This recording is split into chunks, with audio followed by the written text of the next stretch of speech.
एठी शब नाही किंतु घर अगणार शव सत्कार पर बंधा चलती कोकई। ना पाखरे कौन मृतदेह पहुंची ना कहार शव एपर्यंत घर को आसला किंतु सेपटे से कोकईरू धरी आखिरू लुह गड़ाउछंती पूरा परिवार। बंधु बांधव ज्ञाति कुटुंब आज समस्ते आसी पहुंची सारे। समस्त आखि लुहरे छलछल हेबार लगी। कांद बोबाड़ी आज गाँ दांड कंपी उठुची। आउ किछि समय पर घर अगणा छाड़ी कोकई गाँ मशाणी को जीव, जहाकु नहीं सबु प्रकार आयोजन मध्य करा सरलाणी। सेपटे गाँ मशाणी शव सत्कार पाई काठ मध्य जोगाड़ सरीची। पाल दौड़ी आउ 6 खंड काठरे बंधा से कोकई को कांधरे नहीं मशाणी को जीवाको बाहरले समस्ते। आज से कोकई उपर शब नहीं किंतु मशाणी को गला बेले शुभुची राम नाम सत्य है और हरि नाम सत्य है। आज से कोकई रे शब नहीं सत किंतु मशाणी भूईरे हुतु हुतु जलिबारे लागिची से जुईर नुआ। हाँ आज्ञा, एठी मिछ कोकई मिछ शब किंतु सतरे चली शुद्धिक्रिया आउ कषा भात रोषेई, जहाकू देखिले जे कहीं भी आश्चर्य हो जाउची। तेबे से घटना पछ लुचि रही से सत आज सारा अंचल में चर्चार विषय पलटि।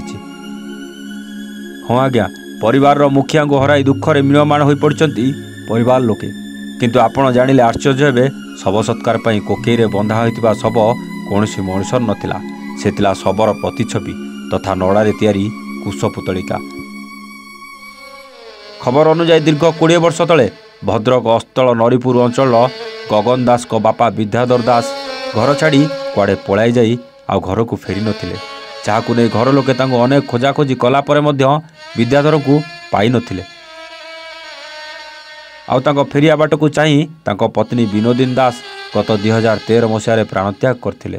तेबे दीर्घ 20 वर्ष धरी विद्याधर को फेरिया बाट को अपेक्षा कला परे अनेक पंडितों सह साक्षात परे शेषे जाजपुर ज्योतिर्विद को परामर्श क्रमे विद्याधर को शव सत्कार पाई परिवार को तरफ आयोजन करा जायतिला,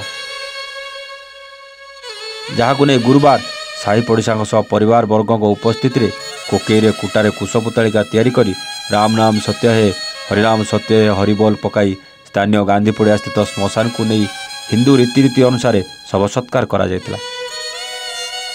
तेबे एभली शव सत्कार कार्यक्रम स्थानीय अंचल में चर्चार विषय पलटिथिला बेले बापा को मुखाग्नि देई हिंदू रीतिनीति परंपरा अनुसार दशा कार्य संपन्न करा जिवो बोली पुओ गगन दास कहते।